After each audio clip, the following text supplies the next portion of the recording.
The ship had no name that anyone could agree on. Different species called it different things. The Vethari called it the mouth, the Dresden called it the empty god. The Sorn collective had a word for it in their shared language that translated roughly to the thing that should not be looked at directly.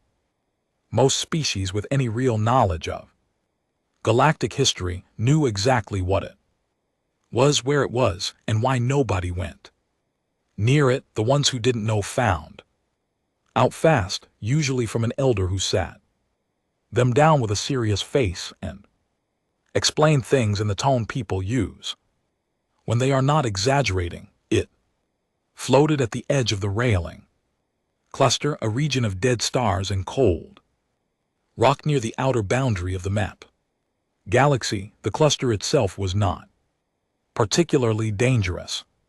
Ships passed through it on trade routes without much trouble. The rocks were easy to navigate around, and the dead stars gave off nothing worth worrying about. The whole region was quiet and dark and completely unremarkable in every way except for the ship. It had been there for over 400 years. Nobody knew who had built it. Nobody knew how old it was before anyone found it. Nobody knew what it was for, where it had come from, or what it was waiting for. What everyone did know was short and simple, and had been in every galactic safety briefing for 300 years. Every species that had tried to board it had died, all of them, without exception. The Dresden had been first. 391 years ago, a team of 12 of their finest engineers had gone out in a sealed boarding craft to study the ship.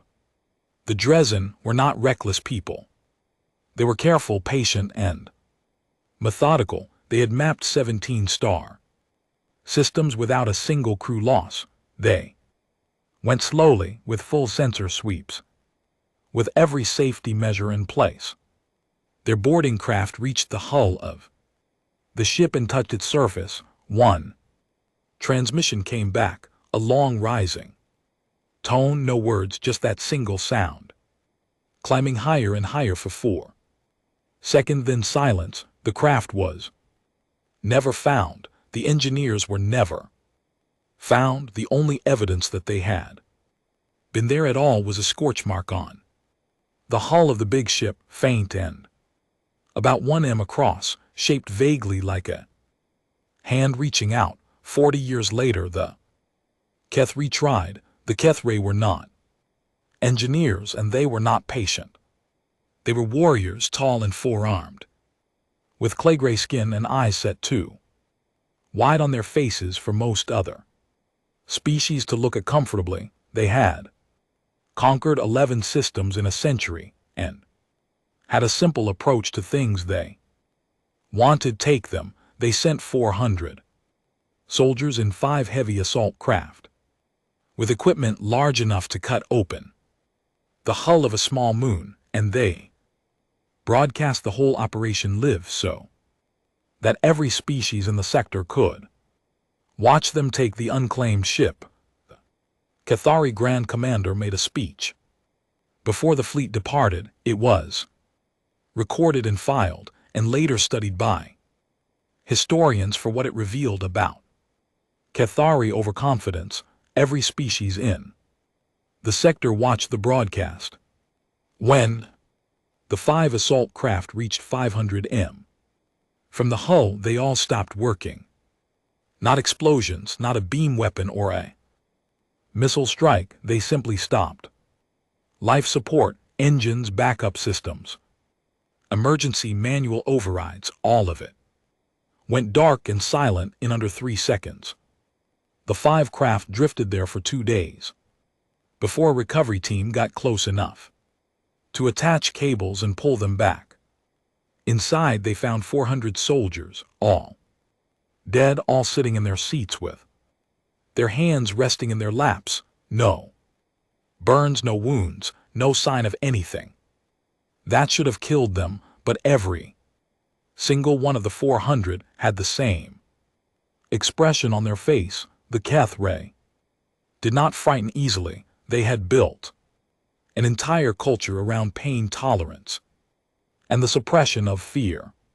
But every one of those soldiers looked afraid, not surprised, not confused, deeply, completely, utterly afraid. Xenobiologists and researchers who studied the footage argued about interpretations for decades. But what there was no real disagreement about what they were seeing, something had frightened 400 trained HFY warriors to death without laying a hand on them. The galaxy noted this, updated its star charts, put a warning symbol next to the ship's coordinates, and mostly agreed by unspoken consent to stop discussing it in public settings. The ship acquired the informal name the Condemned, which appeared first in a small courier company's internal route warnings and then spread across navigation databases the way these things always did. Not officially, not by anyone's decision, just quietly and thoroughly until no one could remember calling it anything else. Do not approach, highly dangerous, cause unknown. Over the following 3 centuries, 9 more attempts were made. Not all by warriors. The Velhari were diplomats by nature. They believed genuinely and without cynicism that any intelligence capable of building something that large and surviving that long could be reasoned with. They sent a small vessel carrying 3 of their most respected speakers, bearing what their culture considered meaningful gifts, broadcasting greetings in 47 languages on rotating frequencies. The ship reached the edge of the Condemned's effective range, then, like everything before it, it went dark.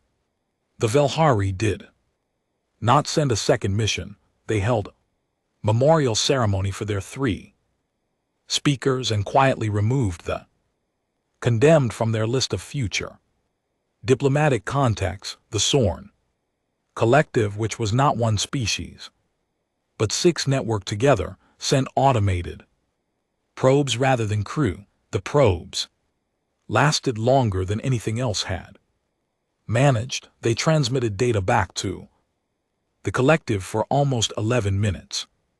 The data they sent was studied and debated for 100 years.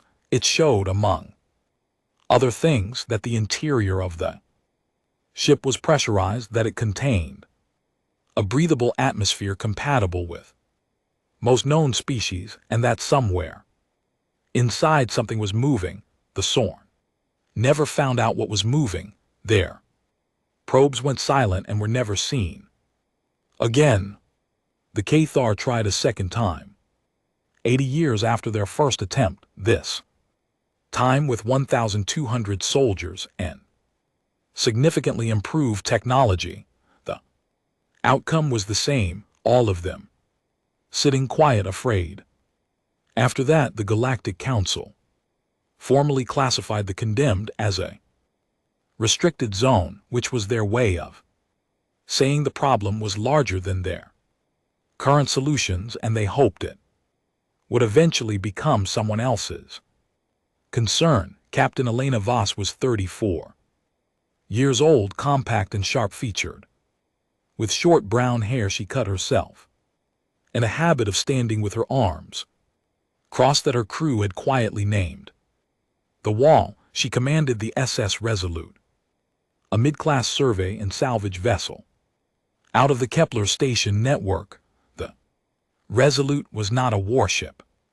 It had 2 light defensive cannons, an engine that Marcus said was fine, and that Voss privately considered held together by stubbornness and habit, and a crew of 11 people who had all, for various reasons they rarely discussed in detail, decided that working on the edge of explored space suited them better than whatever they had been doing before.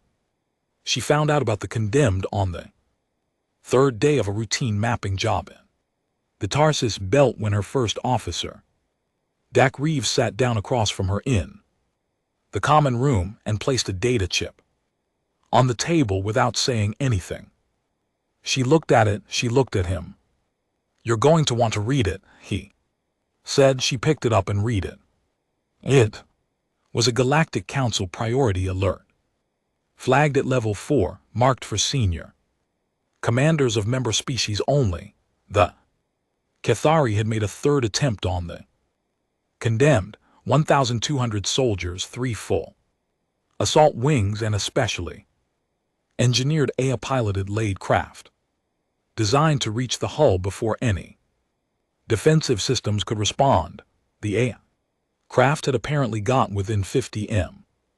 Its sensors had actually recorded contact with the hull surface. Then all 1,200 soldiers and every craft in the fleet had done exactly what the others had done before them. They sat down. They went quiet. They died afraid. Alert was not about the deaths. It was about what happened after them. After the Cathari fleet went dark, the long-range probes monitoring the restricted zone recorded the condemned moving for the first time in its 400 years of documented history. It rotated on its axis slowly and deliberately by approximately 17 degrees. The rotation stopped when its forward section was aimed clearly and unambiguously at the inner systems, at inhabited space, at the core worlds, where billions of people lived their lives. Voss read the alert twice. She looked at the star chart on the wall panel. The Raylan cluster was a small, shaded region near the outer edge of the mapped zone. Their current position was 4 light days away. "Every species that tried," she said. "Dead." Dax said. She was quiet. From somewhere deep in the ship she could hear Marcus banging something with a wrench, a sound she had come to associate with the ship being both broken and fine simultaneously, which was most of its operating life. "Plot A course," she said. Dax reached into his pocket and put a second chip on the table. "Already done," he said. "About 2 hours before I brought you the first one." She looked at the chip at him.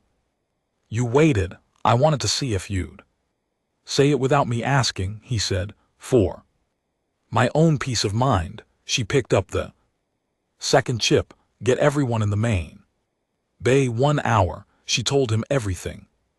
She stood at the front of the main bay while all 10 crew members sat on equipment crates and folding chairs, and she put the full picture on the display screen behind her. The 400-year history of the condemned, every species, every pre-death, every data point the sworn probes had sent back, the council alert. The ship's movement, she used plain language and she used the word dangerous and she used the word died. And she did not smooth anything over or reframe anything to make it sound manageable. It was not manageable. She had no plan yet. She was going anyway. Then she told them the course was already plotted and that anyone who wanted off could say so now, with full contract payment, no record kept, no explanation required, and she would arrange a transfer to the nearest station without a word said to anyone. 10 seconds of silence. Marcus Webb raised his hand. He was 47, broad-shouldered with a gray-streaked beard and the permanent squint of someone who had spent too many years working in bad light. He had lost 2 fingers on a salvage job years ago and never talked about it. He said, "What's the plan when we get there?" "Still working on it," Voss said. He nodded, satisfied, and put his hand down. "Yorama said every species that tried went in the same way, military force or technology, all of them trying to take the ship by overwhelming it, Yes. Voss said. Nobody tried anything else. The Velhari tried diplomacy, Dax said. Still died, but they went within. Agenda, still trying to get something. Still trying to make the ship give them what they wanted. The room was quiet. With the kind of quiet that means thinking. I keep coming back to that. To Voss said. Rin Chen, the pilot, was at the back with her arms crossed, and her expression completely unreadable, which was how her face looked most of the time. She said it moved after the last attack, pointed toward inhabited system. She paused. So sounds like something that's tired of being bothered, or testing a reaction. Dax said. Testing what? Brant Cole said. Brant was the security officer, the loudest person on board, and had a reliable talent for saying exactly what everyone else was thinking, but hadn't yet spoken. No one answered. Not because the question was bad, because the answers were still forming. Course is 4 light days, 3 days. At current speed, Voss said. Anyone? Off. Silence. Brant raised his hand. Voss looked at him. I'm not getting off, he said. I just want it formally noted that this is completely insane, and I want that on the record. Noted. Voss said. Now let me have that crate. I need to sit down. The Resolute changed course. The engines pushed, and the Tarsus belt fell behind them, and ahead 4 light days out was the dim edge of the Rowling cluster, and something ancient and dark waiting inside it. Within 6 hours of changing course, they received 11 separate transmission warnings from 8 different species, formal advisories, urgent requests, and what one crew member accurately described as outright begging. Every message said the same thing in different languages. Turn back. Voss drafted one reply and sent it to all 11. Simultaneously, it said, thank you for your concern. We are a registered survey vessel operating in uncontrolled space. We will maintain communication throughout our approach and do not anticipate requiring assistance. Responses to that were more alarmed than the original warnings. She stopped reading them. On the second day, Dak came to her quarters late and stood in the doorway. 14 long-range probes tracking us now, he said. 6 different species watching. Good, she said. If something happens, at least someone will know where we were. He leaned against the doorframe. Are you scared? She looked at her cold coffee. Yes, she said. You, since I plotted the course, he said. Same reason you ordered it. I think something's been out there 400 years, and nobody knows what it wants, and it moved. For the first time in 3 centuries, it moved. He paused, and it didn't move toward the Kitharoi home system, didn't move toward the council, moved toward the inner systems, toward the youngest species in the galaxy. Voss looked at him. We're the newest ones here, she said quietly. The most recently arrived, and the first thing the condemned does after 300 years of sitting still is move, right when humans start appearing in the outer sectors. Dak was quiet for a moment. Could be coincidence, he said. Could be, she said. Neither of them believed that. On the morning of the 3rd day, Rin's voice came over the internal comm. Careful, controlled a fraction slower than usual. Captain, you should come up here. Voss came up on the long-range display, close enough now to be a shape rather than a point, was the condemned. Even at this distance, through sensors and cameras, it looked wrong in a way that was difficult to explain. Not wrong like something broken, wrong like something that existed at a slightly different angle from everything around it, as if the space it sat in followed slightly different rules than the rest of the cluster. Look at the probe. Data, Rin said with the same careful steadiness. Voss looked. The condemned had rotated again. The probes had tracked it and calculated the new heading and cross-referenced it with their navigation data. It was pointing directly at the Resolute. It had been pointing at them for 6 hours since approximately the time they had stopped reading the warning transmissions. Brandt appeared in the bridge doorway. Holding a protein bar, he looked at the display. He chewed slowly, then he said, without much conviction, "Cool." He went back to finish eating. Voss stood at the display and looked at the dark shape ahead of them, massive and patient and watching, and she thought about 12 Drazon engineers and about 400 soldiers sitting quiet and afraid, and she thought about the Vilhari with their gifts and their 47 languages, and she thought about Yarov saying, "Nobody tried anything else." "All right," she said to the ship on the screen, to the empty bridge, to herself. "Let's find out what you want." They crossed into the outer edge of the rolling cluster on the morning of the third day, and nobody had slept well the night before. That was not unusual before a difficult job. Voss had seen it 100 times. Alert crews got restless before hard work. They double-checked things that didn't need checking, ate more than they needed to, had conversations that started about ordinary things and ended in long silences. It meant the crew was paying attention. The ones who weren't restless before a dangerous job were the ones she worried about, but this was different from ordinary pre-mission tension, and everyone felt it. The equipment checks were longer. The silences were deeper. 3 separate crew members told Chen separately that they were not scared, which meant all 3 of them were scared and couldn't say so directly without it feeling like failure.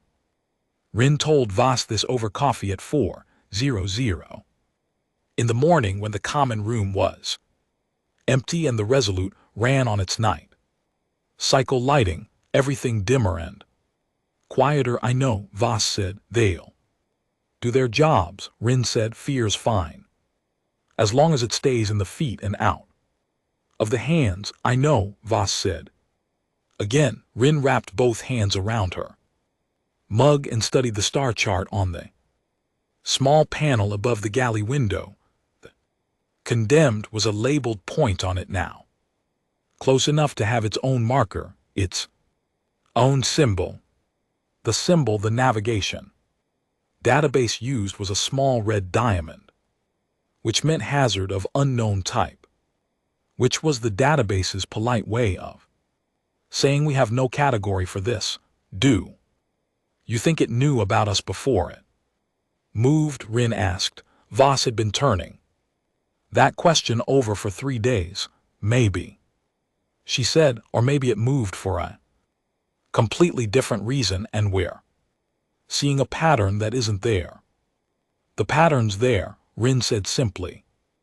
"It pointed at us specifically out of everything in the sector. That's not coincidence." "Then yes," Voss said. "It knew. Then why us?" Rin asked. "There are hundreds of human ships operating in the outer sectors now. Why the Resolute?" Voss looked at her coffee. She didn't have an answer. She had been looking for one for 72 hours, and she still didn't have one. The Resolute was not special. It was a middle-class survey ship with a good but not exceptional crew, an engine held together largely by Marcus's personal refusal to accept malfunction, and a record of solid but unspectacular work. Across 12 years of service, there was no logical reason for an ancient and apparently lethal ship of unknown origin. To single them out from the dark, but it had get a few hours, Voss told her. I need you sharp on the approach. They reached what everyone had begun calling the outer perimeter at 11:00 in the morning. The outer perimeter was not a marked line, it was the distance at which every previous expedition's instruments had begun behaving strangely, sensors giving contradictory readings, navigation computers briefly losing their reference points, communications picking up static that had no identifiable source. It was the zone where ships started feeling wrong to their crews and people started wanting to leave without being quite able to explain why they wanted to. The Resolute crossed into it, and Marcus said, from the engineering console. Talk to me, boss said. Engine's fine, Marcus said, not looking up, but the efficiency reading is wrong. It's showing 12% better performance than it should be getting, which isn't possible without someone doing maintenance I don't know about. He ran his hand along the edge of the console. And I'd know about it. Sensor error, Dak offered. It's not a sensor error, Marcus said. He put his palm flat on the console panel and held it there. I can hear it. She's running clean, really clean, like something went through the entire system and smoothed it out. He looked up, and his expression was the specific expression of a man who has encountered something he cannot explain and has decided to document it rather than argue with it. Nobody went through my engine. Boss looked at the main display. The condemned was ahead of them, visible now not just as a sensor reading but as a shape, even on the display screens, even through the cameras and sensor arrays. It was a thing that took up attention in a way that normal objects didn't. It was massive, 3 km long. Dak had confirmed from the probe data, which meant that moving along its side would be like sailing the Resolute along the wall of a large building covered in overlapping plates of dark metal that caught no light and gave none back. No visible lights anywhere on its surface, no running signals, no windows or ports. That looked like anything a builder of ships would put there for a purpose. Nothing that moved or blinked or indicated anything, but it was aimed at them. Its forward section, a broad, curved face of layered plating that looked from the right angle like a closed eye, was pointed directly at the Resolute, at them specifically in all the dark space of the cluster, as if it had been waiting in exactly this position for a reason. Weapons are offline, Brandt reported from his station. Voss looked at him. Our weapons, he confirmed, both cannons. The system shows them ready. When I try to power them up, nothing happens. No error code, no fault signal. They just don't power up. Voss thought about the Kethari assault craft going dark in 3 seconds. She thought about 400 trained soldiers sitting with their hands in their laps. Don't force it, she said. Leave them exactly where they are. Brandt looked at the display for a moment, then he looked at Voss with an expression that contained both reluctance and trust, which was the combination she valued most in a security officer. He nodded. Leaving them offline, he said. The internal communication screen on the bridge flickered. Then all 4 of the secondary displays showed the same thing. At the same moment, a line of text in a language none of them recognized, white characters on black, scrolling slowly from right to left. The characters were not like anything in the navigation Database's known languages index. They look structured like language, like something that meant specific things in sequence, but no trained eye on the ship could read them. The scroll lasted 8 seconds, and then every display returned to normal. Was that a message? Yeremos was standing in the bridge doorway, having come up from the medical bay. Her stylus was in her hand, and the end of it had clearly been chewed. I've sent it to the translation database, Dax said, recording. Everything could take a while. Could take a very long while if it matches any known language at all. Log it and keep moving, Voss said. Rin kept them on a slow, steady approach, not hesitant, not aggressive, deliberate, like a person walking towards something large and uncertain and choosing to do it with their chin up. Voss had picked the speed carefully because it looked like neither fear nor hostility, though she was aware the ship ahead of them could probably read whatever it wanted into their behavior regardless. At 300 m from the hull, she said, "Stop here." Rin stopped them. The condemned filled most of the front viewport. At this range, the true scale of it was almost impossible to hold in the mind. Each of the overlapping metal plates on the hull was larger than the Resolute. The plates layered over each other in a pattern that repeated but was never quite identical, like the scales of something biological that had grown rather than been built. The surface was not smooth. There were lines and grooves, markings of different depths, some that looked manufactured and deliberate, and some that looked like old damage, old scars from things that had happened a very long time ago. The metal had color in it that the cameras caught better than the human eye. Deep veins of blue-green running through the dark gray, iridescent and cold, visible only at certain angles, like the inside of certain shells. "It's beautiful," Yar said very quietly. Nobody disagreed with that. "No visible entry anywhere in the forward section," Dax said, scanning steadily. "No airlock, no docking collar, no hatch of any kind that we'd recognize as such. If there's a way in, it doesn't look like a door."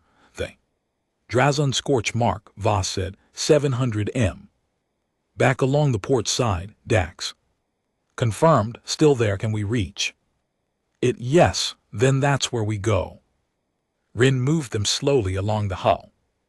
The Resolute traveled the length of a wall that went on and on, the markings scrolling past, the iridescent lines deep in the metal, catching the light from the distant cluster stars. Nobody spoke on the bridge. There was no particular reason for silence, but silence felt appropriate, and nobody broke it.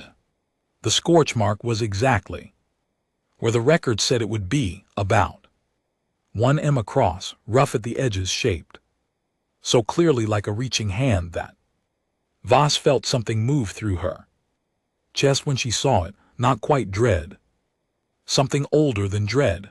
"Right there," she said. Marcus was already running scans. "Hull reads the same as everywhere else," he said. "No opening, no structural weakness, no difference in composition." He paused. He ran the scan again. "But there's a heat differential. This section is about 3 degrees warmer than the surrounding hull. Steady. The warmth is coming from inside the ship. Like something living," Yara said. "Like something that generates its own heat," Marcus said carefully. The distinction between the two things was there in his voice, but he wasn't pushing it. Voss looked at the scorch mark for a long time. The Drazun team had put their hand on the hull and died, but something had made that mark. Something had reached from inside the ship toward the surface, or toward something outside it. The mark was shaped like a reaching hand, not a burn pattern, not a mechanical impression, a hand reaching out.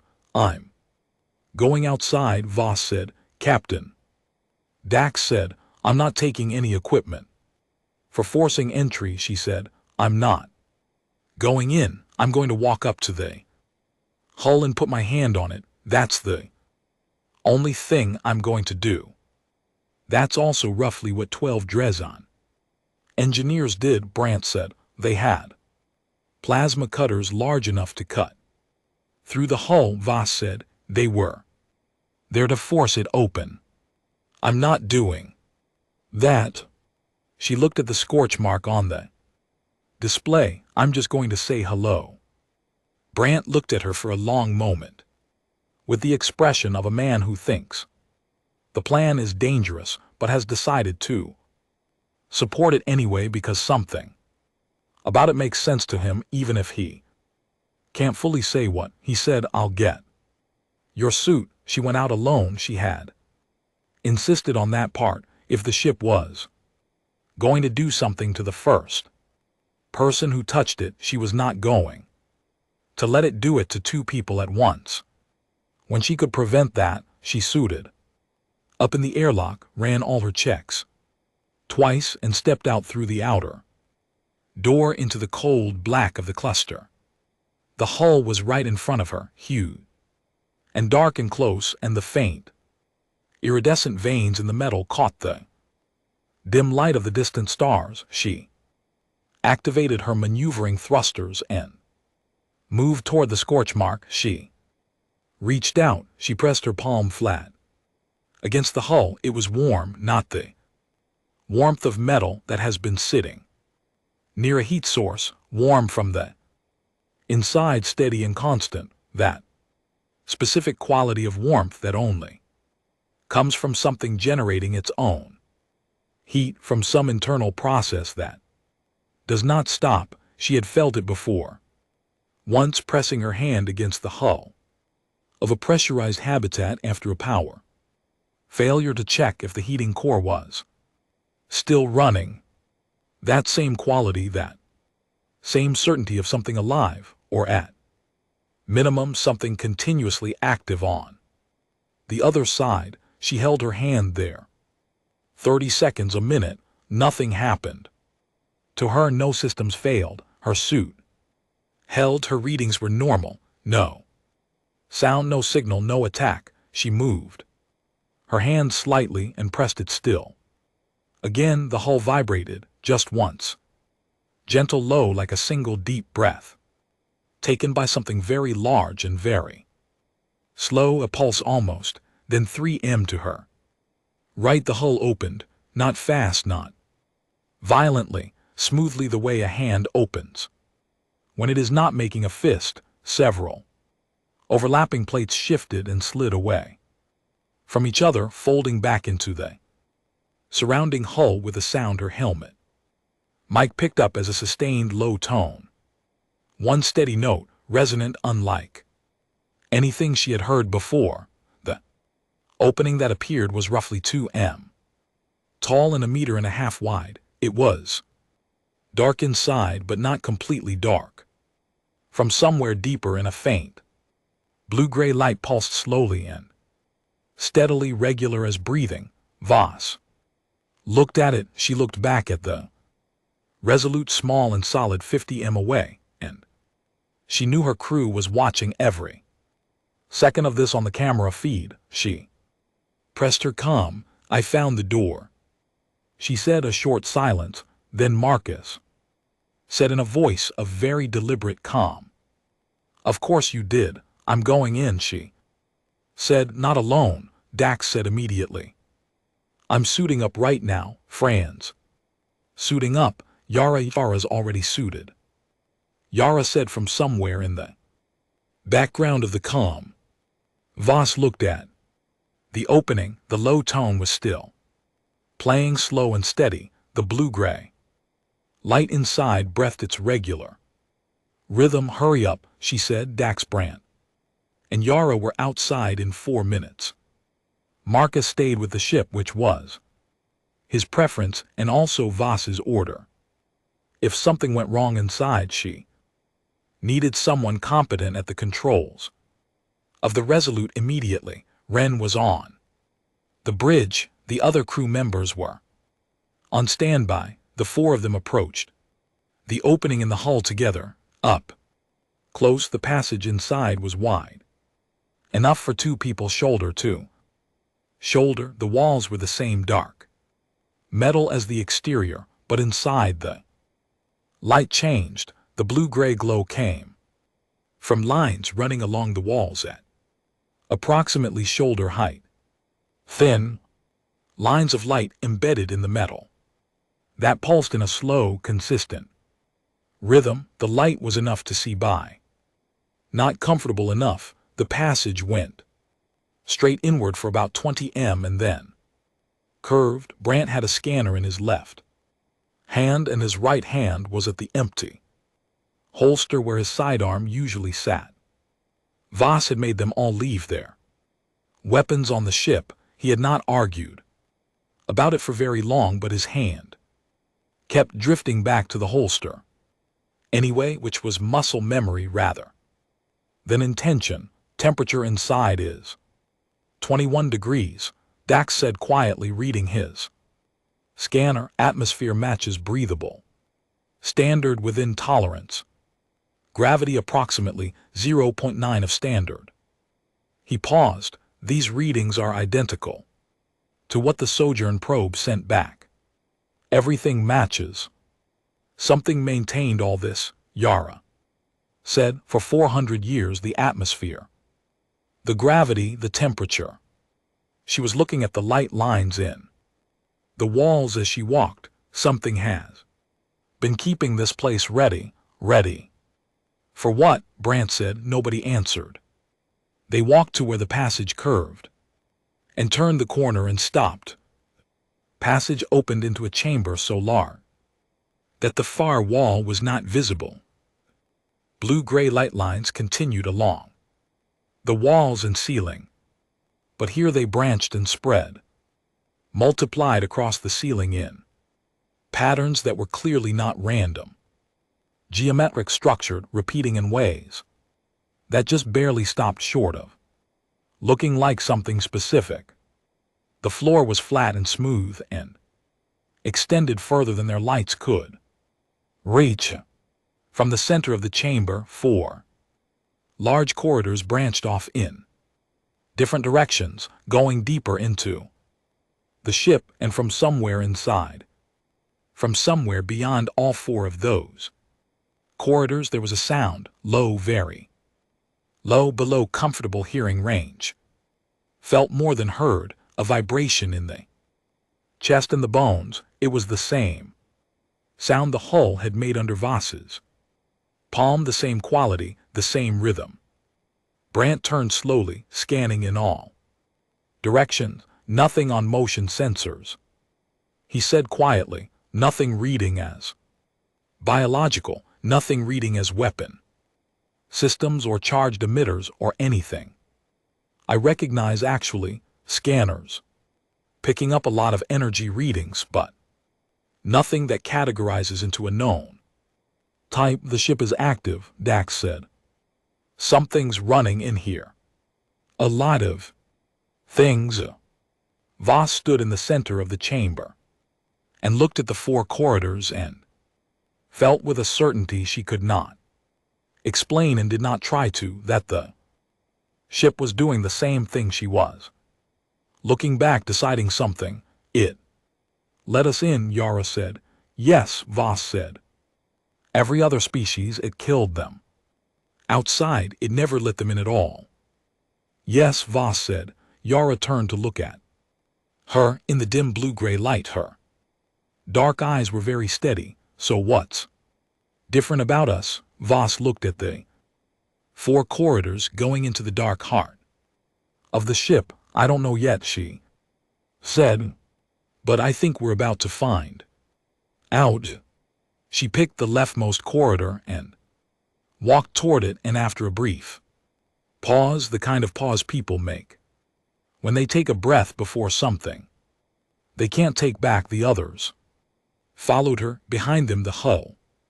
Opening remained exactly as it was. It did not close, it was waiting for them to come back. The corridor was long and it did not stay straight, it curved. Slowly, almost too slowly to notice at first. Voss walked with her scanner up, and her flashlight adding hard white edges to the blue-gray glow of the wall.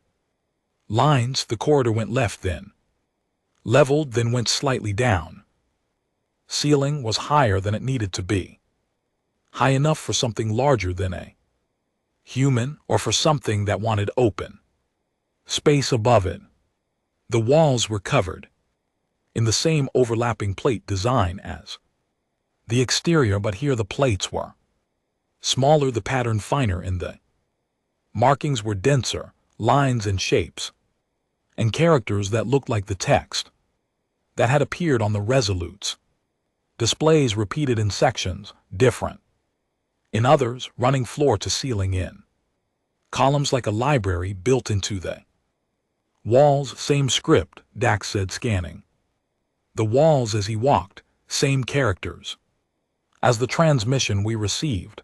It sent us its language, Yara said, or part of it, Dax said, or a greeting, or its name. We don't know what we received. It sent us something, Yara said. Before we even got here, it sent us something while we were still on the resolute. Voss kept walking. The floor beneath her boots was solid and seamless, the same dark metal, and it transmitted the low vibration that was still going deeper in the ship. Something pulsed at that same steady rhythm. She had stopped calling it a sound in her head and started thinking of it as a heartbeat, though she was careful not to say that out loud because she was the captain and she needed the crew to follow facts, not her metaphors. The corridor opened into a smaller chamber, not vast like the first one. This was more like a large room, 20 m across, with a ceiling 10 m high and walls that curved inward at the top to meet in a single point. In the center of the room was a structure, not a machine. Not exactly, more like a raised platform, roughly hexagonal, about a meter high.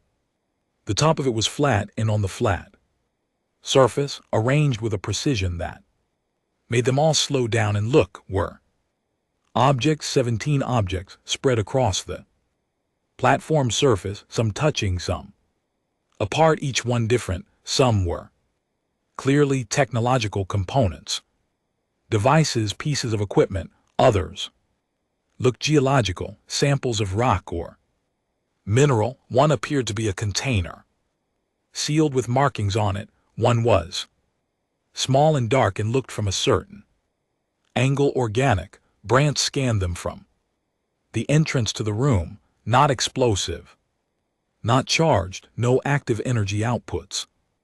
They're just sitting there, each one's from a different species, Dax said. Moving closer, he was photographing everything. I recognize some of these. This material composition is consistent with Dreesen manufacturing. This one is Sorn Collective Tech. I've seen this type in reference databases, says he. Straightened up slowly. These are from every expedition that came. The room was quiet. They tried to take things, Voss said. The Cathari, the Dreesen, they came here to claim the ship. The ship took something from them. Instead, it keeps records, Yara said. She was standing at the edge of the platform looking at the objects without touching anything. These are its records, proof that they were here. The hand-shaped scorch mark on the hull, Voss said. It didn't come from the Dreesen team burning through the hull. It came from the other side. From in here, the ship reached out and left a mark. Why? Brant said. Because something was there, Voss said. It leaves a record when something comes She looked at the platform, 17 objects. At least 17 species, all dead, she looked at the empty space on the platform surface. There was room for more. Nobody said what they were all thinking. Keep moving, Voss said. They went deeper. The corridors branched and connected, a system more like a living thing's internal structure than like the layout of a ship built for practical purposes. There was no obvious logic to where things were, no clear separation of engineering sections from crew, sections from storage. Everything was continuous, connected, the wall markings unbroken, the light lines never stopping. The vibration got stronger the further in they went, not threatening, just present, like the ship was breathing harder the deeper they went, or breathing with more intent. Yara stopped in a side passage and said, "In here." The room she found was small, the smallest they had encountered.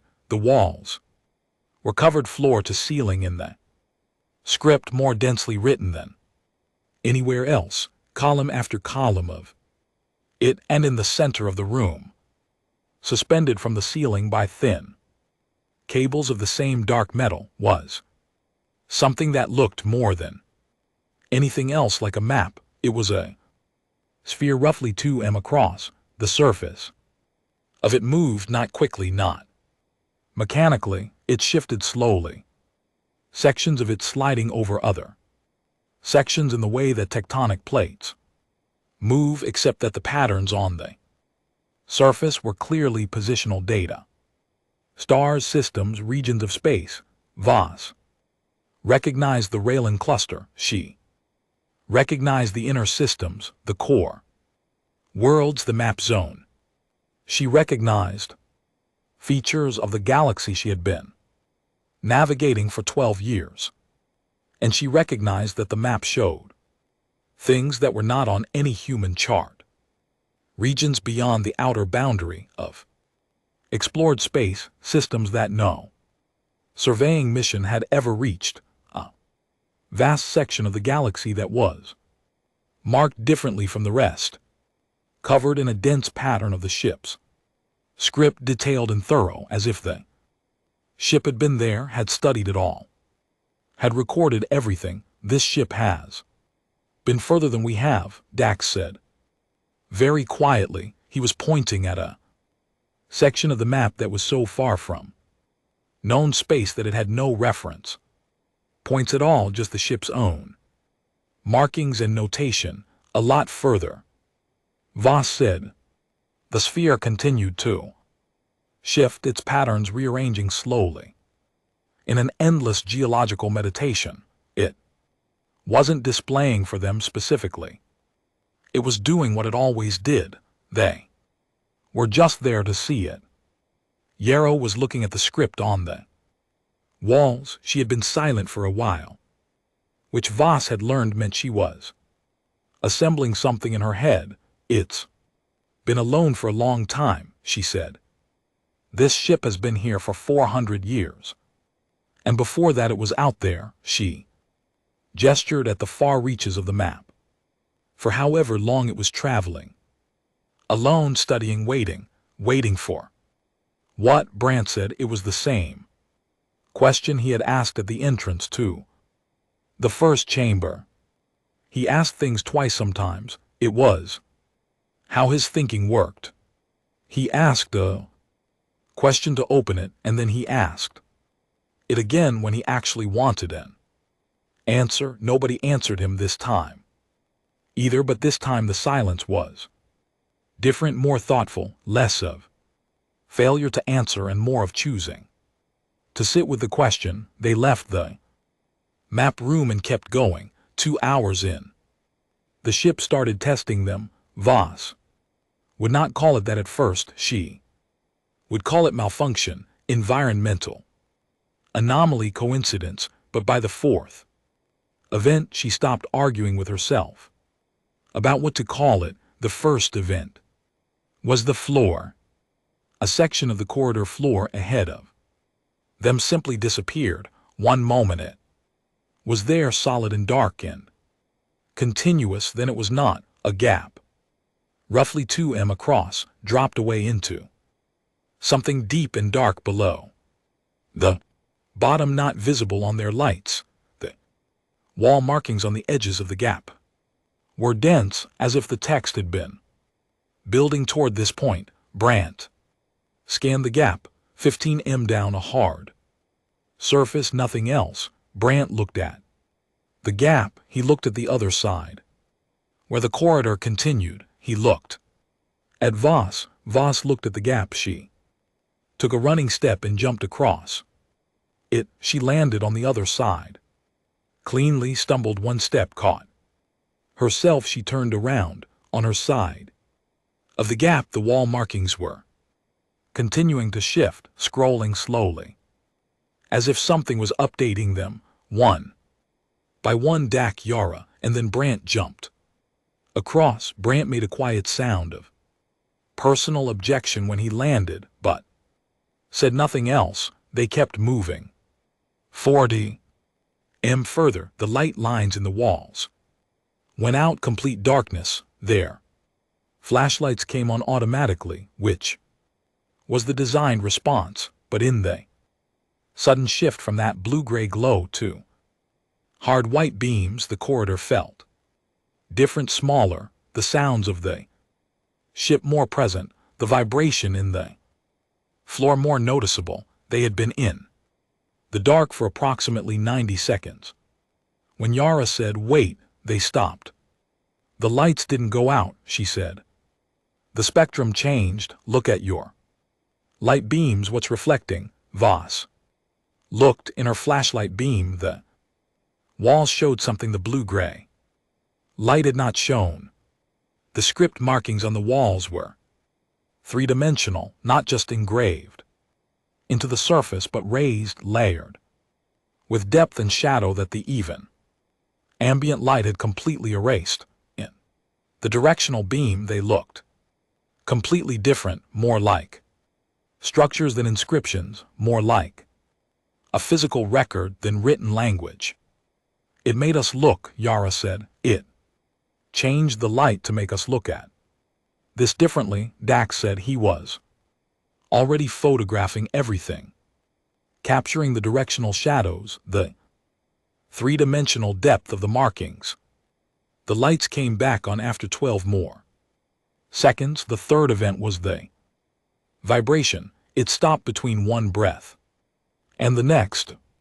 The constant low pulse that had been running through the ship since they entered, that steady rhythm that Voss had stopped calling a sound and started thinking of as a heartbeat, simply ceased. The silence it left was so complete that all four of them stopped walking at the same moment. Nobody gave an order.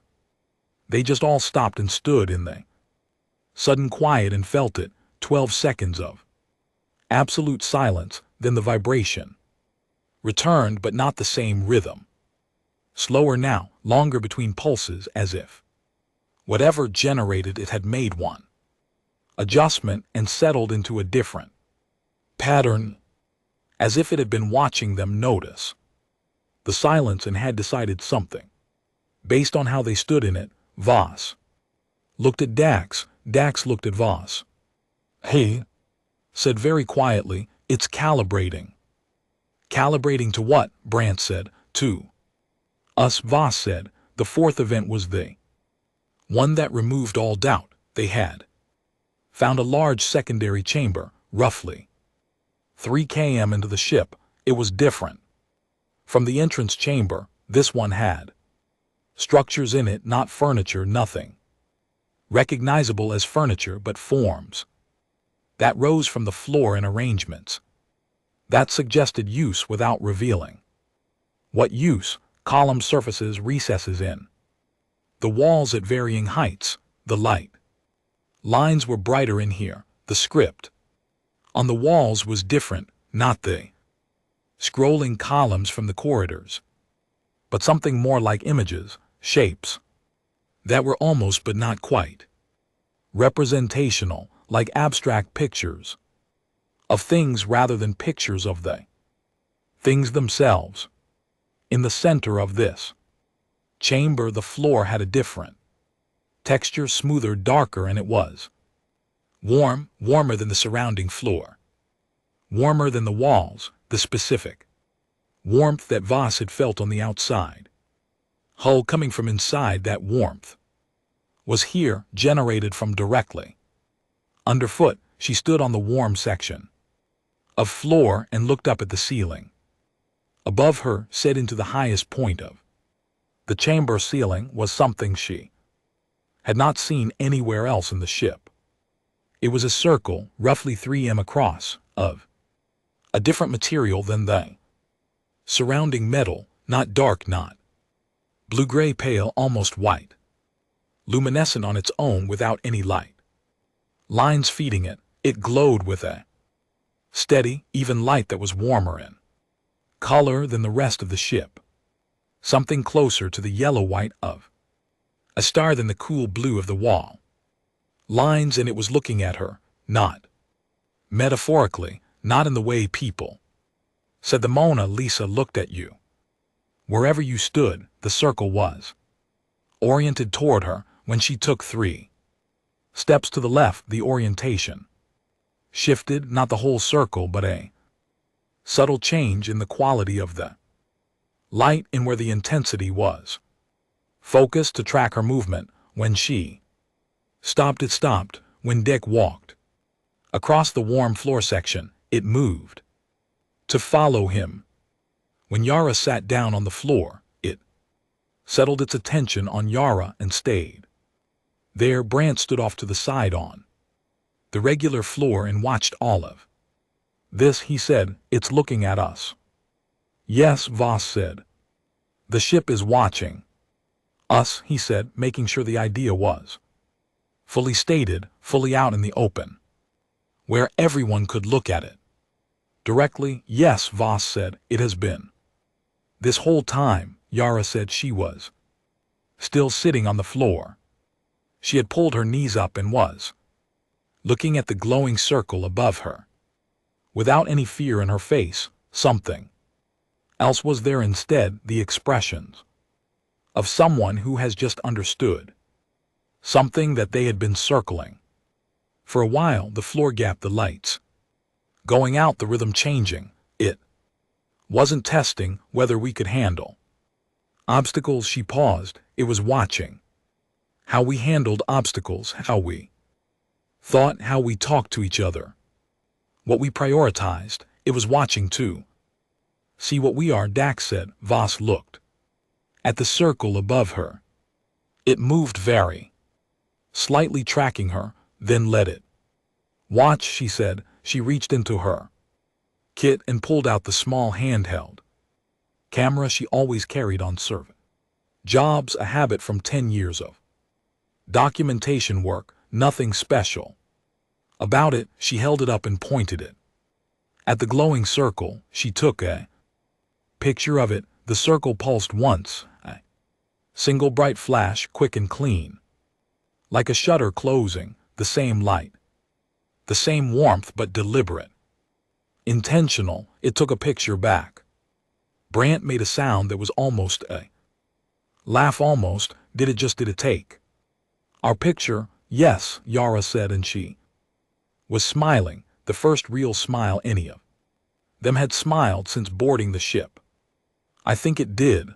The chamber was quiet, except for the low returning pulse of the ship's rhythm, steady and slow. The glowing circle above them held its warmth, and somewhere deep in the ship, further in than they had yet gone, past more corridors and chambers and things they hadn't seen, something that had been waiting for a very long time, was doing something that, if it had a face, might have looked like relief. They stayed in the chamber for another hour. They didn't rush. They walked the edges of the room and looked at the structures and photographed everything. And Dax spoke into his recorder, and Yara wrote notes on her scanner screen, and Brant sat down on the warm floor section with his back against one of the column structures and ate a protein bar from his suit pocket, with total composure as if sitting inside an ancient and possibly conscious alien ship. Eating a snack was a perfectly reasonable thing to be doing. The glowing circle above him watched him eat with what Voss for the rest of her life would describe as curiosity. They made their way back to the entrance, past the map room and the record platform and the dark metal corridors, and they went back out through the opening in the hull that was still exactly as they had left it, still breathing its slow tone, still waiting for them. Voss was last. She turned in the opening and looked back at the blue-gray dark inside. "We'll be back," she said. She did not say it to her crew, she said it to the ship.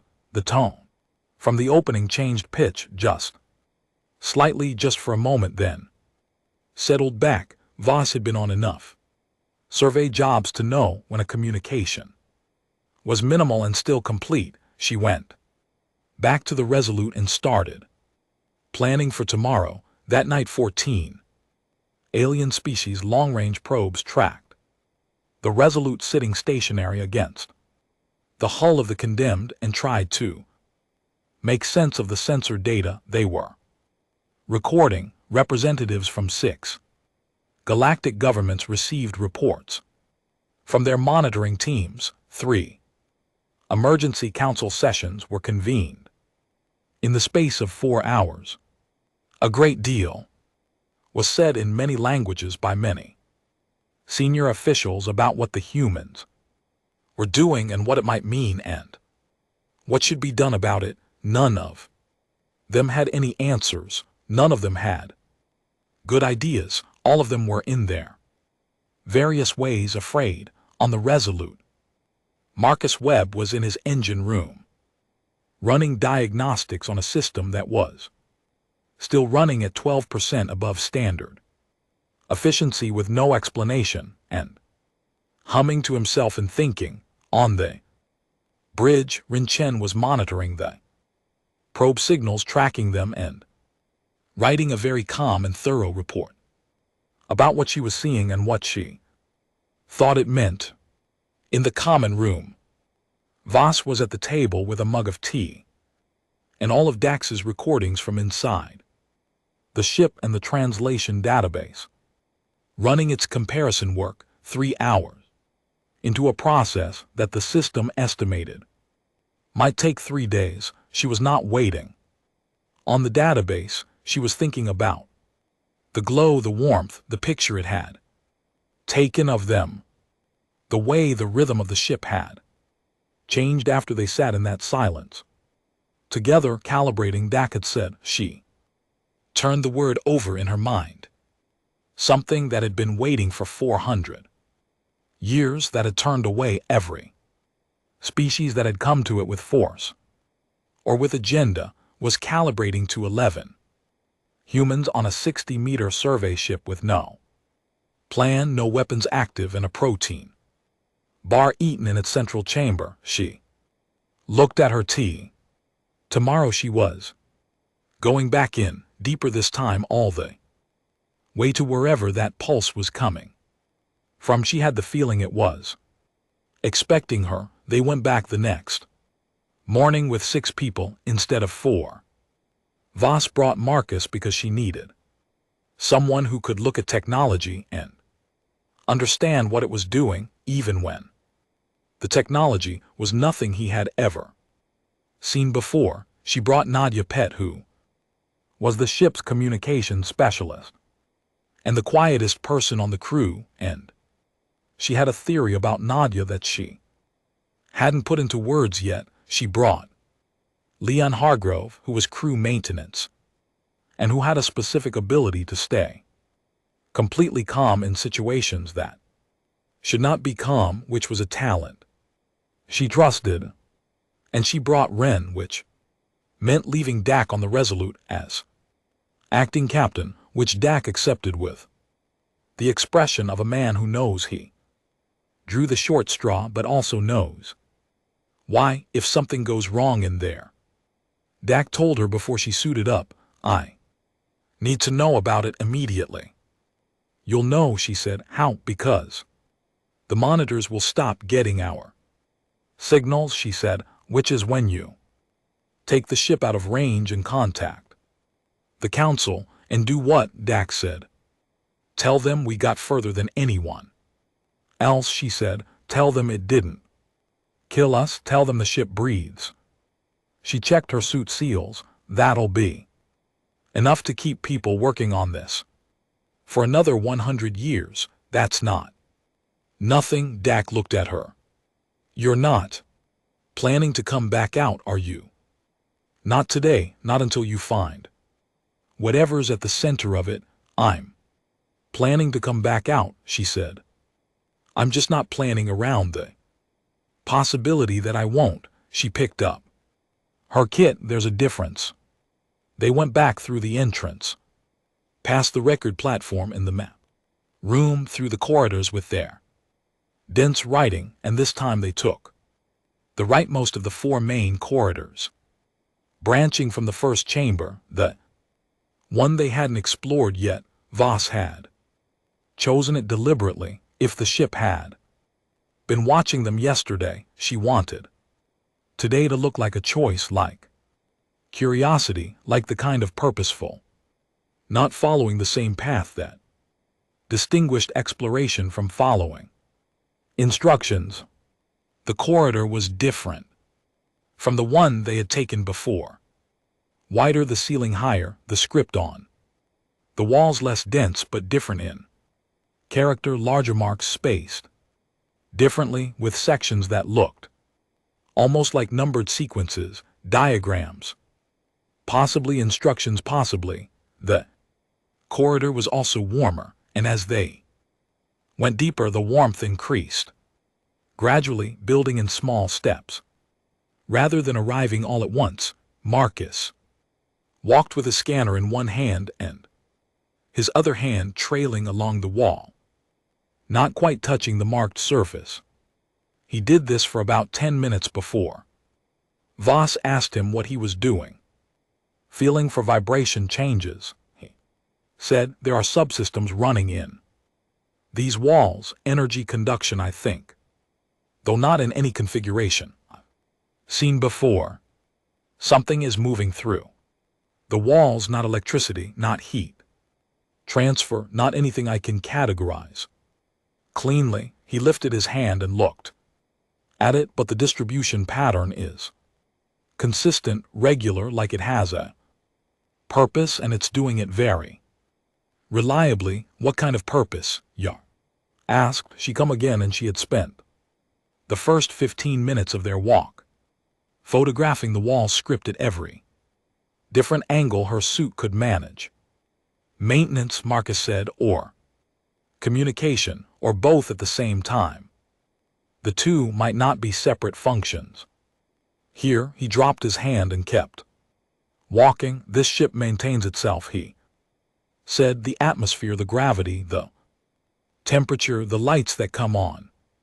Something in these walls is doing all of that continuously without stopping for however long this ship has been operating. 400 years at minimum, Nadia said from behind them. She said it simply as a fact and said nothing else, which was consistent with how she communicated generally, exactly the required number of words, and then silence. A lot longer than that, Marcus said. The probe data suggested the internal system showed age consistent with several thousand years of continuous operation at minimum. He paused. This thing is old. They walked in silence for a moment, carrying that idea. The corridor ended in a room that was not like anything they had found the day before.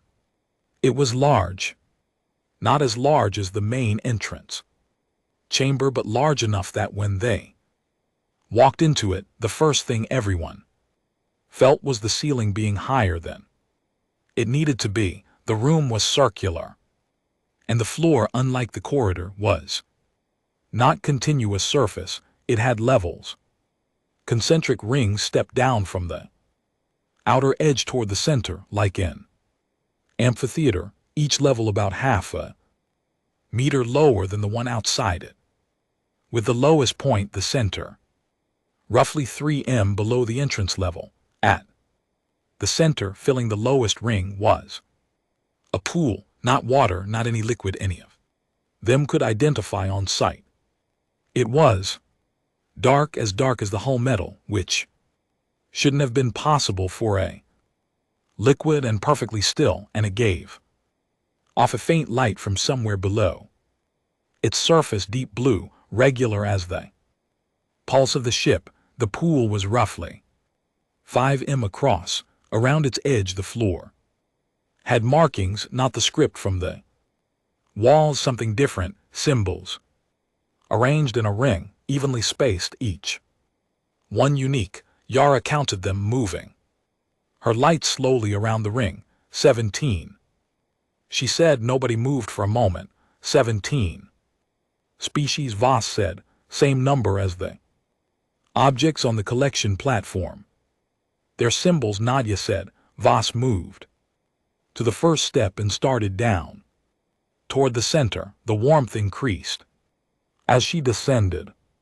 At the bottom, standing at the edge of the pool, the low vibration of the ship was strong, enough to feel in her chest, in her teeth, not painful, not overwhelming, just deeply present, like standing too close to a large speaker. She looked at the 17 symbols. She looked at the pool.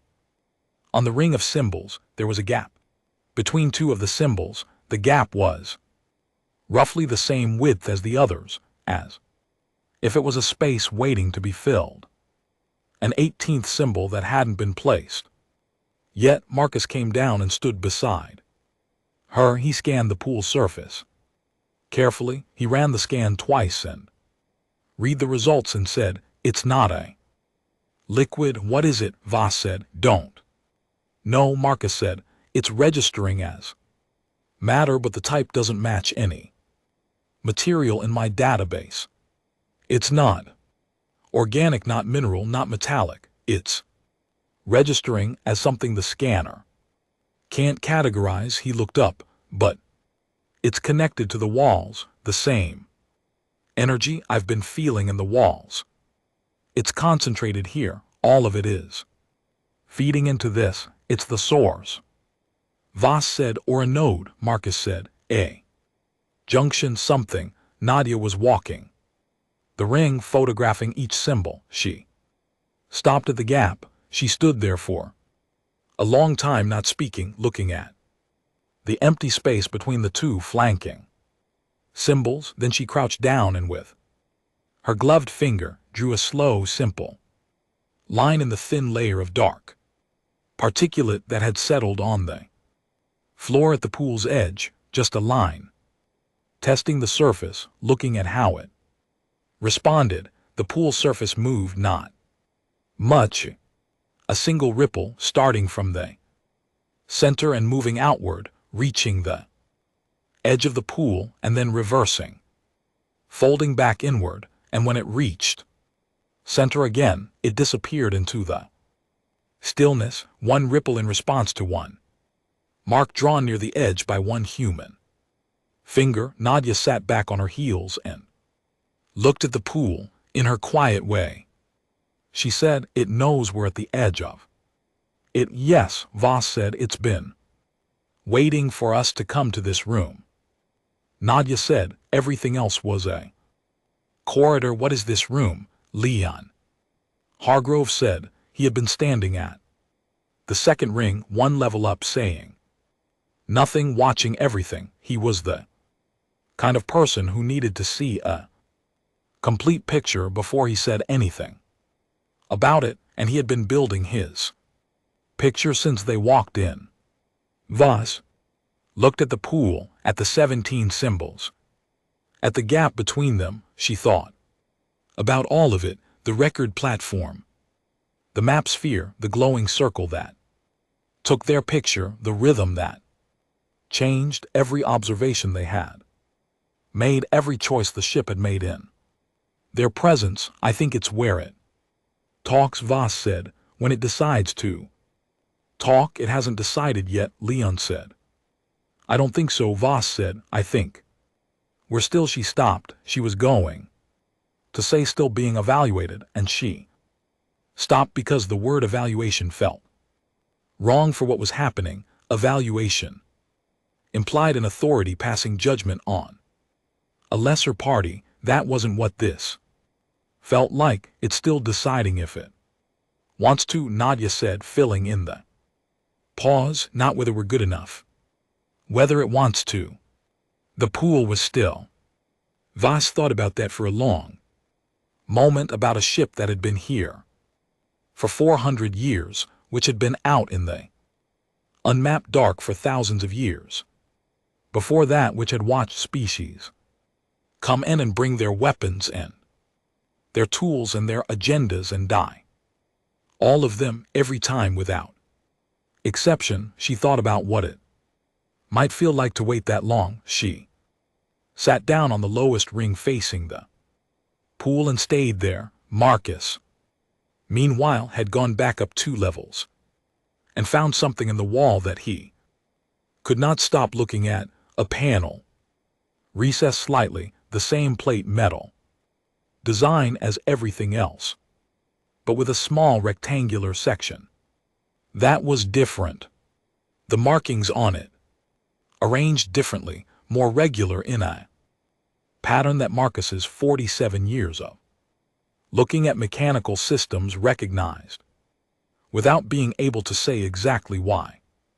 He looked at it for a while. He got out a multi-tool. He looked at it some more. He put the multi-tool away. He looked at the panel again with just his eyes and his experience and the accumulated knowledge of a career spent understanding how power moves through systems. He went down to Voss. There's a panel up there, he said quietly. I think it's a control interface of some kind. Don't touch it, Voss said. I know, Marcus said, but if I'm reading it right. He paused, choosing his words. If I'm reading it right, it's not in its standard operating state. Something in the system is running below capacity. Not a failure, a deliberate reduction. Like it's conserving something. What? Something, energy maybe, Marcus said, or attention. He paused, like when you turn a heavy system into standby mode because you're waiting and you don't need to run at full power for waiting, but you're ready to. Voss looked at the pool, at the still dark surface. How long do you think it's been in standby? She asked. Marcus looked at the walls, at the density and age of the markings, the worn and layered quality of the plates, the things that spoke of enormous time. Past, a long time, he said, a very long time. Voss nodded slowly. She thought about Yara's words from yesterday. It's been alone for a long time.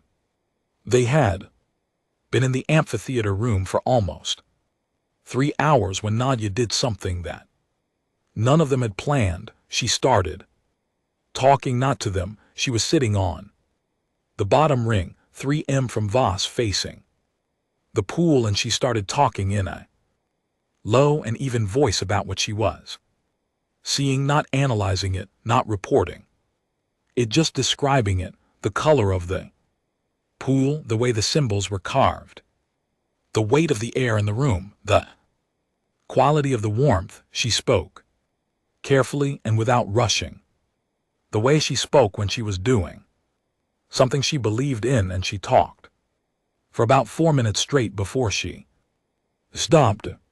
The pool rippled, not one ripple this time, several overlapping, spreading outward from the center and returning, intersecting, creating a surface that for about 10 seconds was in constant subtle motion before settling back to stillness. Everyone in the room was completely still. It hurt you, Yara said very quietly. I wasn't asking it anything, Nadia said. I wasn't asking it to do anything, I was just describing what I see. What do you mean? Brant said from up on the third ring. Every species that came here wanted something, Nadia said. Drazen wanted data, the Cathari wanted to take it, the Velhari wanted acknowledgement, recognition, the Sorn probes were here to collect and report. Every contact was transactional. Every species showed up with a need and tried to get the ship to meet it. She looked at the pool. I wasn't asking it for anything, I was just talking to it.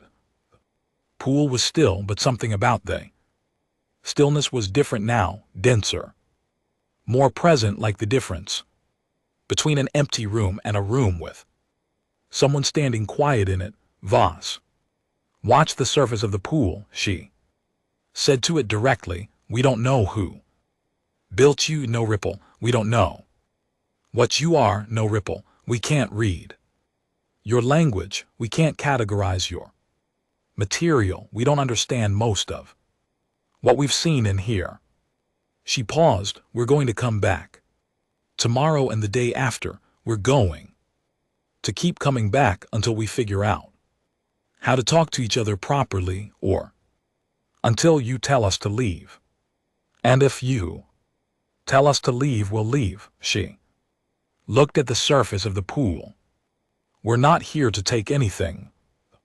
Pool was still. Then from somewhere above them, from the ceiling, from the walls, from everywhere at once, the ship's rhythm changed, not stopped. Changed, the steady pulse that had been running through the metal since they first touched the hole shifted. It slowed, it deepened, it became something longer and lower and more deliberate. And in the change there was something that Voss could not name clinically and would not try to. It felt like a door being opened, not a physical door. Something else, something larger. The glowing circle that had watched them in the main chamber 2 days ago, the pale white circle set into the ceiling, that same quality of light appeared now in this room, not from a point in the ceiling, from the pool itself. The dark surface began to glow from beneath, that warm pale light rising through whatever the dark material was, and the pool lit up slowly and steadily until the whole room was different. Marcus looked at his scanner. He looked at the readings. He looked at the scanner again with the specific expression of a man who does not distrust his equipment but wishes he could. Energy output just increased by a significant factor, he said. Whole ship, not just this room, every subsystem I've been monitoring in these walls, they all went up simultaneously. He lowered the scanner. It's not in standby anymore. The warm light from the pool filled the amphitheater room. And then from the pool surface, from the light inside it, something moved. Not a ripple, not a wave, a form, gradual and deliberate, rising from the surface the way a shape emerges from fog when you drive toward it, gaining definition as it rises, becoming distinct, becoming specific. It had no color. It was made of the same pale light as the pool itself. It was not biological in its shape, not the shape of any species they knew, but it had dimension and structure, and it was oriented toward them. It stopped rising when it reached approximately 2 m tall. It waited. Everyone in the room was perfectly still. Voss stood up from where she had been sitting. She stood at the edge of the pool, facing the light form directly. And she said, "Hello." The form moved. The light within it shifted, patterns flowing through it from base to apex. Complex and rapid, lasting about 5 seconds, then it was still again. "We can't read that yet," Voss said. "We'll learn. We want to learn." She paused. "My name is Elena Voss. This is my ship. We're from a planet called Earth in the inner systems. We've been traveling in space for about 100 years. Pause. You've been traveling a lot. Longer than that. The form was still. Nadia said quietly, ask it what it wants. Voss looked at the form, at the pale light that shifted slowly within it, patient and old and waiting. What are you looking for? She said. The form was still for a long moment. Then the light within it moved again, not a rapid, complex pattern this time, slow, simple. One motion starting at the base of the form and rising to the top, a single upward movement, rising, going somewhere. Voss stood at the edge of the pool in the warm light, in the deep pulse of the ship's new rhythm, and she looked at the form made of light, and she understood. It was not looking for something, it was going somewhere, and it had been looking for a very long time for someone to go with. It took 9 days, 9 days of going back in every morning, sometimes all 6 of them, sometimes just Voss and Nadia, once Voss alone for 4 hours, while the rest of the crew watched on. Monitors and Dax sat in the captain's chair of the Resolute and did not eat lunch. 9 days of sitting in the amphitheater room with the pool, communicating in the only language had available at first, gesture and proximity and patience, and the slow, accumulated trust of showing up every day without weapons and without demands. The translation database came through on day 3, not a full translation. Ship's language was unlike anything the Council's archives, which meant it hadn't been spoken or written by any species the galactic community had ever encountered, but the database found structural patterns, grammatical logic, the architecture of a language, and that was enough for Nadia to start building a bridge. She worked on it for 6 hours a day in a corner of the bridge, cross-referencing the ship's script against every known linguistic root, building a framework that was mostly guesswork at first and became less so. The longer she worked, the ship helped. Not consciously at first, but the light form in the pool began responding to their attempts differently as the days went on. When Nadia said a word from the ship's script and paired it with an action, standing up when she said what she believed meant rise, placing her hand against the wall when she said what she believed meant surface, the light form would either hold still or produce ripple from the pool. Still meant she had it wrong. The ripple meant she was close. It was the most basic form of communication possible. 2 parties pointing at things and making sounds. And it was the most important work any human being had done in the history of the species without knowing it at the time. By day 5 they had 30 words, by day 7 80, by day 9 enough. On day 9 Voss sat alone in the amphitheater room. The rest of the crew was on the Resolute. She had asked them to stay there for this, not because she didn't trust them, because she had spent 9 days watching the light form in the pool, learning to read the small shifts in it, the way you learn to read a person's expression after time with them, and she had a clear sense that the next conversation would be long and would require space. She sat on the bottom ring at the edge of the pool, and the light form rose from the surface, and it looked at her with whatever it had that served as looking, and she said in the 30 words she had learned, and the 70 gestures and the rough framework of a communication that was more feeling than language. Tell me what you are. The pool surface moved, the light form held still, then slowly something happened that hadn't happened before. The room changed, not physically.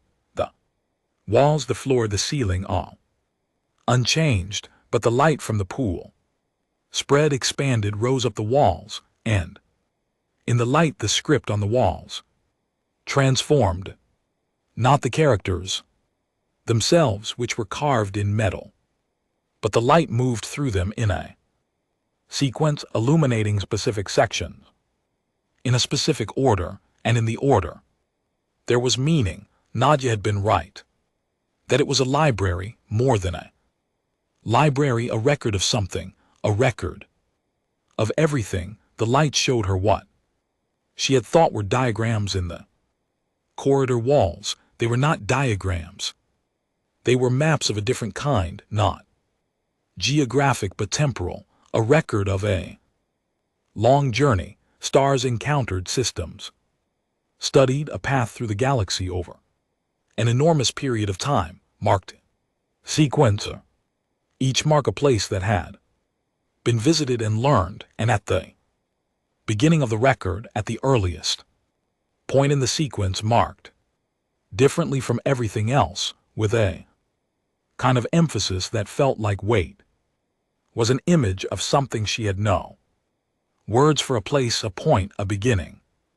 Point before the journey, before the thousands of years of travel, a place that was not in this galaxy. Voss looked at it. She looked at the light form. She said the word she had for origin, for home, for where from. She pointed at the image at the beginning of the sequence.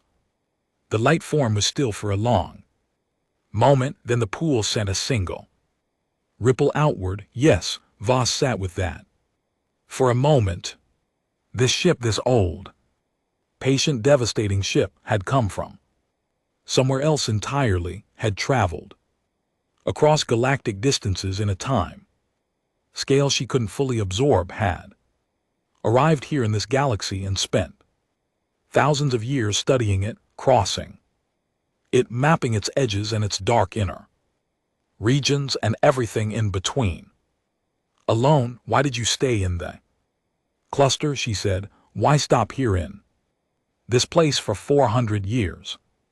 The light form moved, the pool rippled in a complex pattern she couldn't read all of it, not yet, but she caught a word she knew. She had learned it on day 4, a word that meant looking but not passive looking, active looking, searching, and another word, a word for completeness, for the thing that makes a thing whole that was not whole before.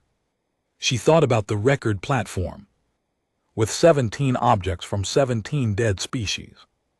She thought about the empty space on the ring of symbols at the pool's edge, waiting for an 18th.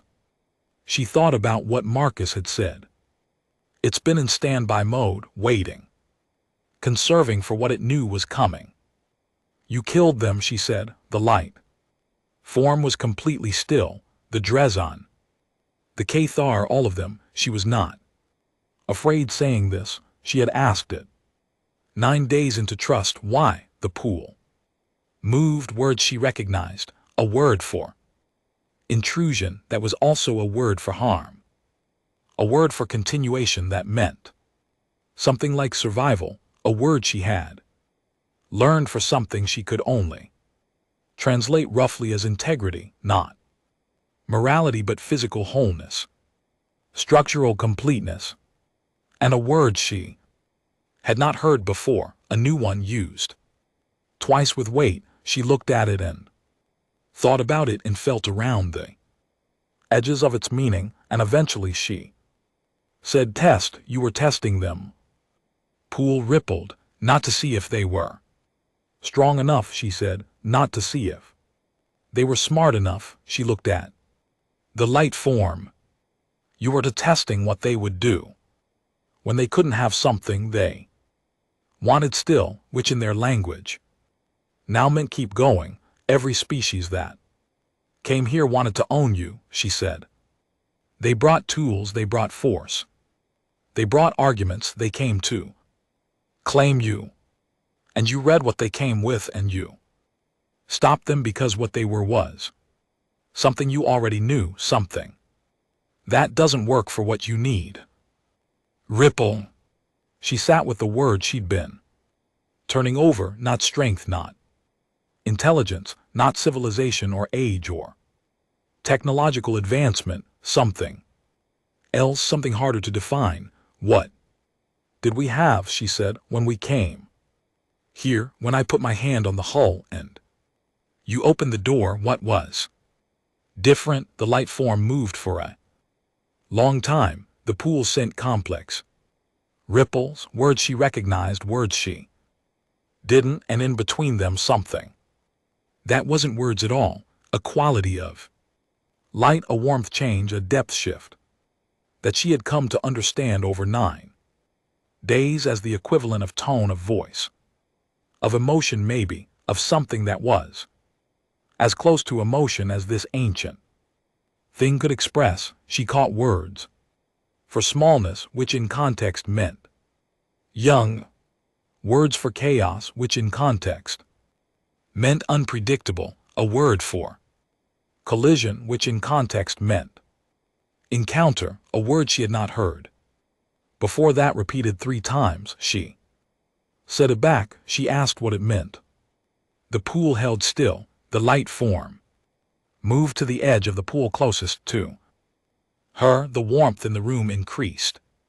The ship's pulse, that deep vibration, the metal floor and walls and everywhere changed its rhythm again, slowed further, became something more like one long breath being held and then slowly released. The new word repeated 3 times, never explained. She sat with it. She tried every translation angle Nadia had taught her. She looked at its component sounds, its structural position in the sentences that had contained it.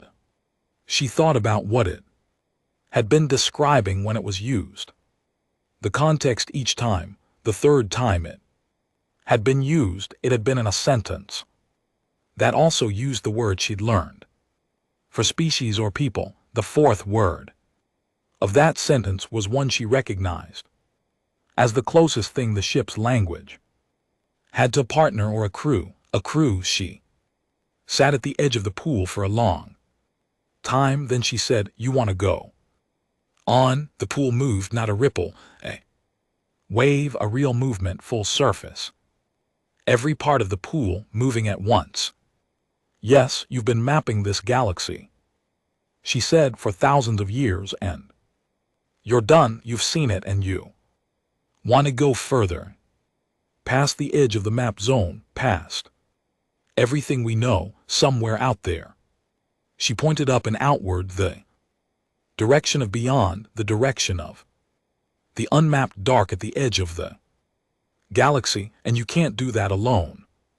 The pool was still. "Why can't you do it alone?" Voss said, "You've been alone for thousands of years." The light form moved, words she recognized, and the new word again one more time, and this time it was followed by one she definitely knew, one she had learned early because it appeared constantly throughout the ship's writing, throughout every conversation, a word that she had thought at first meant simply broken. It didn't mean broken, it meant lonely.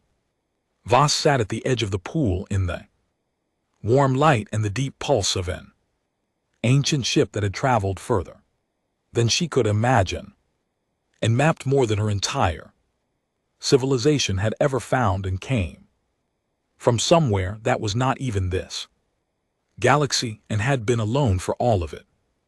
And she said nothing for a while. Then she said, "I need to call my crew." She went back to the Resolute and gathered them in the main bay, all 11 of them. And she told them everything, all of it. She used Nadia's word lists and her own best attempts to translate what she had understood and where the gaps were, and she was honest about the gaps, and she was honest about the risk, and honest about the scale of what was being asked, and honest about the fact that she was going to say yes personally today. right now, and that nobody was required to say yes with her. Silence the good kind, the thinking kind. Yara said, how far? I don't know. Voss said, past everything we've mapped, past everything any species has mapped, into dark we've never seen. For how long? Ren said. Voss said, are we coming back? Brandt said. Voss looked at him. I don't know. More silence. Marcus leaned back in his chair and crossed his arms and looked at the ceiling of the main bay for a while. Then he looked at Voss and said, it can't do it alone. No, Voss said. Needs a crew, he said. Yes. Picked us specifically, he said. Out of everyone, all the species in the galaxy, hundreds of years of trying.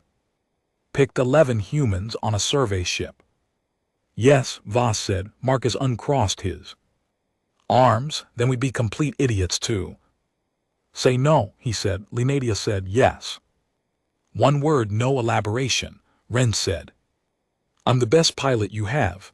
Leon, I fixed the forward sensor array 3 times last month. It'll need me, one by one. All 11 of them said yes, some quickly, some after long silence. Brandt last, who looked at the wall for almost a full minute and then said, if we don't come back, do we get to name the ship? Yes, Voss said. Good, Brandt said.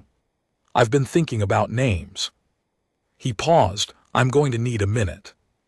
The galactic community found out over the next 24 hours. They found out because the 14 monitoring probes that had been tracking the Resolute went offline. One by one, the probe signals disappeared from the monitoring networks of 6 different governments. When they last one went silent, the data teams who had been watching the feeds around the clock called their senior officials with the news. The Resolute was no longer in the Rawling cluster, the condemned, which was also no longer in the Rawling cluster, was no longer in any position. The long-range scanning networks could detect both ships were gone. The Galactic Council convened a full emergency session within 3 hours. Representatives from 14 species were present. The meeting lasted 11 hours. It covered the implications, the precedents, the gaps in understanding, the danger. It covered what humanity had done that no other species had managed. It covered the possibility that the humans had been destroyed, a possibility that became less convincing the more they examined the probe data from the final hours, which showed not destruction but departure, not death but direction, outward toward the unmapped dark beyond the galaxy's edge. It covered the possibility that humanity had, in less than 2 weeks and with a mid-class survey ship and 11 crew members and no plan, become the crew of the most dangerous, most ancient, most powerful ship that any species in the known galaxy had ever encountered. The Vethari representative, whose people had called the ship the Mouth, sat in silence for the final 3 hours of the session and said nothing. When others asked her views, when the session ended and the hall began to empty, she remained in her seat looking at the last probe image captured before the signals cut out, a long-range photograph of the condemned, its hull lit from within now with a warm, pale light that it had never shown before in 400 years of monitoring, and beside it, the small silhouette of the Resolute. Close to its flank, 2 ships aligned. The image showed the 2 ships at the moment before they moved, before they went further than any probe could follow. She had thought all her life that the mouth was a weapon. Her species had called it that for centuries, a dormant weapon, a deadly one. She had been wrong about what it was. She had been wrong about what it was waiting for. She had been wrong about humanity too. Every species had been. The humans were not the newest species in the galaxy because they had arrived late. They were new in a different sense, new in the way a thing is new, when it is still finding out what it is, when it has not yet decided to be afraid of what it doesn't understand, when it will still sit in an ancient chamber and talk to the dark and eat a protein bar against a strange column and take a picture of something alien and wait for it to take one back. She looked at the image for a long time. Then she looked at the empty space in the star chart where the two ships had been, on the ship on the Condemned, which now had a name that 11 humans had agreed on, name they had painted in white letters on the inner wall of the entrance chamber in their own alphabet.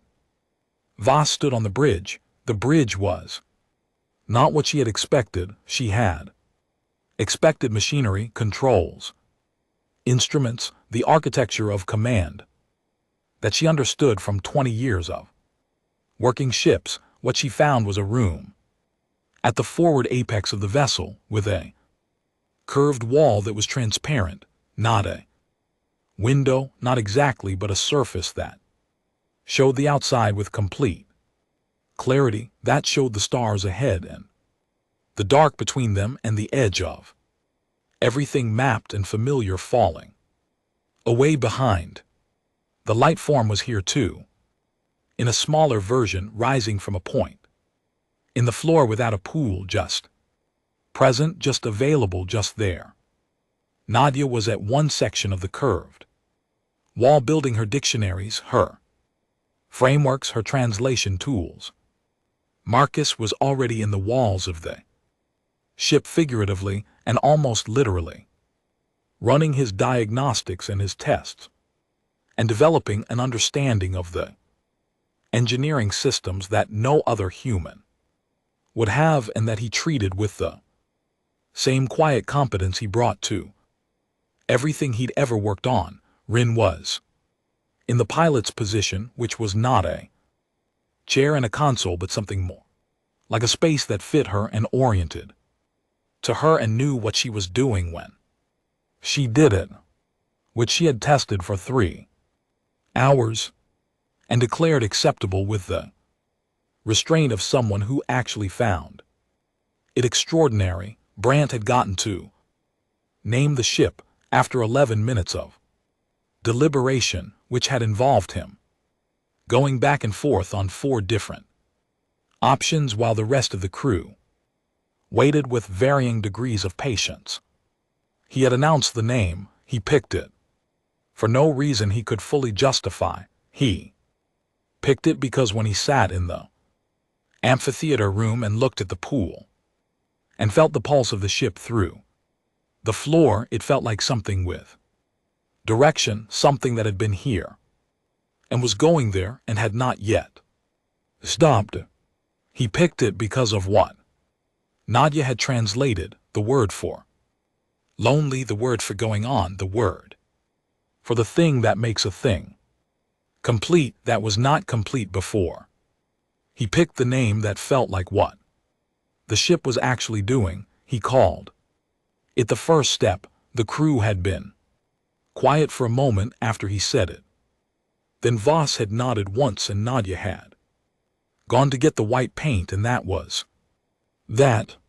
The first step moved toward the unmapped dark beyond the outer edge of the galaxy, carrying 11 humans and 1 ancient consciousness that had been waiting for centuries, for millennia, for longer than human civilization had existed, for someone who would show up without a plan and sit in its chambers and talk to its dark and mean none of it as a threat, someone who had not yet learned to be afraid of the things they didn't understand, someone new enough to still be curious. Voss stood at the transparent wall and looked at the stars ahead, at the dark between them, which was vast and deep and unknown and full of things nobody had ever seen at the map zone, passing behind them, falling away, becoming just another starting point. The ship's pulse ran through the floor under her feet, steady and deep. Not standby, not waiting, full power. Fully awake, fully in motion. For the first time in a very long time, she put her hand flat against the transparent wall, the same gesture she had made against the hull at the beginning of all of this, palm flat, patient, present.